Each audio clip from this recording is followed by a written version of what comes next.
투덜이, 스밋. 옛날 옛적 나일강 근처의 작은 마을에 이집트에서 제일 투덜거리는 스밋이라는 소년이 살고 있었습니다. 스밋은 다른 소년들과는 달랐어요. 다른 아이들이 웃고 놀며 행복한 하루하루를 보내는 동안 스밋은 모든 것에서 불만을 찾는 특별하고 괴상한 재능을 가지고 하루하루를 모든 것에 투덜거리며 주위 사람들을 힘들고 지치게 하고 있었죠.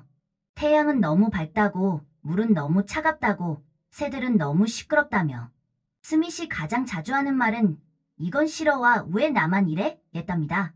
스밋의 이웃들, 친구들, 심지어 가족들까지도 그의 비위를 맞춰주려고 애를 썼지만 아무 소용이 없었어요. 과자 좀 먹을래?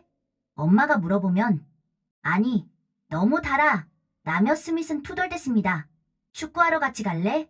친구들이 물으면 아니, 너무 피곤해라며 퉁명스럽게 대답했습니다. 마을 사람들은 점점 스밋을 피하기 시작했어요. 그들은 스밋을 투덜이라고 불렀고 스밋은 대부분의 시간을 혼자 중얼거리며 불평하면서 보냈답니다. 그러던 어느 날 스밋은 나일강을 따라 역시 투덜투덜거리며 걷다가 외진 곳에 숨겨져 있던 오래되고 버려진 우물 하나를 발견했어요. 우물은 아주 오래된 것처럼 보였고 덩굴이 그 주위를 감싸고 있었으며 소원을 빌어보세요 라는 표지판이 걸려 있었죠. 스밋은 눈을 굴리며 투덜댔습니다. 아마 쓸모없는 것일 거야. 하지만 뭔가 그를 멈추게 했어요. 뭐, 잃을 것도 없으니 스밋은 생각했죠.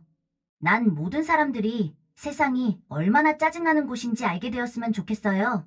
갑자기 큰 물소리가 났어요. 스밋은 깜짝 놀라 뒤로 물러섰고 우물이 부글부글 끓기 시작하더니 색색의 연기가 솟아올랐어요. 연기 속에서 넉넉한 웃음을 띤 통통한 작은 요정이 나타났습니다. 내가 깨어났구나. 난 위대한 우물의 요정이야. 어린 주인님, 소원이 무엇인가요? 스밋은 놀랐지만 금세 다시 투덜거리는 태도를 되찾았습니다. 이미 소원을 말했어. 스밋은 퉁명스럽게 대답했죠. 모두가 세상이 얼마나 짜증나는 곳인지 알게 해달라고 했어. 요정은 웃으며 말했습니다. 정말로 그렇게 되길 원하니? 소원이 가끔은 상상과 다를 수도 있어. 스밋은 팔짱을 끼고 말했습니다. 그래, 확실해. 좋아. 요정은 윙크하며 말했어요. 그리고 손가락을 한번 튕기자 요정은 사라지고 스밋은 우물 옆에 홀로 남겨졌습니다. 다음 날 아침 스밋은 이상한 소리에 잠에서 깼습니다. 그것은 새들이 지저귀는 소리도 부드러운 바람 소리도 아니었어요. 그건 바로 싸우는 소리였죠. 스밋은 눈을 비비며 창밖을 내다보았습니다. 놀랍게도 마을 모든 사람들이 불평하고 있었어요. 빵집 주인은 빵이 너무 푹신하다고 투덜대고 어부들은 물고기가 너무 많이 잡힌다고 투덜거리고 심지어 마을 아이들까지도 서로 싸우고 있었답니다. 스밋은 자신의 귀를 믿을 수가 없었어요. 마치 모두가 그가 된 것 같았죠. 처음에는 그걸 재미있어 했어요. 드디어 사람들이 나를 이해했군이라고 생각했죠. 하지만 시간이 지날수록 마을은 견딜 수 없을 정도로 변했어요. 이웃들 간의 작은 논쟁은 큰 싸움으로 번지고 시장에서는 모두가 가격이 너무 비싸다고 불평하며 별것 아닌 일에도 서로 언쟁을 벌였죠. 심지어는 어린아이들까지도 사소한 일에 짜증을 내며 울며 소리치기 시작했어요. 모든 사람이 불만을 쏟아내는 마을은 너무나 소란스럽고 점점 더 혼란에 빠지기 시작했어요. 어느 날 스밋은 마을의 가장 친절하던 할머니가 거리를 쓸며 혼잣말로 불평하는 모습을 보았습니다. 이 빗자루는 너무 무거워. 그리고 내가 왜 매일 거리를 쓸어야 해. 정말 짜증나. 또 바람은 왜 이렇게 차가운 거야. 할머니는 항상 다른 사람들을 위해 미소를 지으며 도와주시던 분이었어요. 하지만 이제 그녀도 불만으로 가득 차 있었죠. 스밋은 그 모습을 보고 마음이 무겁고 슬퍼졌어요. 스밋은 친구들을 찾아갔어요. 같이 축구할래? 그가 물었죠. 하지만 친구들은 너무 덥고 너무 피곤해라고 대답하며 돌아섰습니다. 스밋은 순간 너무 무서워졌습니다. 모든 것이 자신이 내뱉은 소원 때문이라는 사실을 깨달았어요. 하지만 이미 너무 늦었다고 생각했죠. 아무도 행복하지 않았고 끊임없는 불평 소리는 스밋을 더 외롭고 비참하게 만들었습니다. 스밋은 웃음소리, 미소가 그리워지기 시작했어요. 내가 이 마을을 이렇게 만든 거야. 그는 자책하며 혼자 울먹이며 말했습니다. 그날 저녁 스미스는 다시 그 우물 앞에 섰습니다. 이번에는 호기심이 아닌 절망으로 가득 차 있었죠. 그는 무릎을 꿇고 우물 속을 들여다보며 간절히 외쳤습니다. 제발, 제발, 제가 저지른 실수를 바로잡을 수 있게 해주세요. 이건 제가 원했던 게 아니에요. 하지만 우물은 아무런 반응도 없었어요. 그는 자신이 모든 사람을 얼마나 불행하게 만들었는지 깨달았어요. 내가 이렇게 만들었으니 내가 해결해야 해. 그는 느껴 울며 스스로 다짐했죠. 스밋은 며칠 동안 우물을 떠나지 않았고 자신의 잘못된 소원을 되돌려달라고 간절히 빌었습니다. 먹지도 않고 잠도 자지 않고 스밋은 끊임없이 우물에게 울며 잘못을 뉘우치며 빌고 또 빌었습니다. 수없이 빌고 또 빌었지만 아무 일도 일어나지 않았습니다.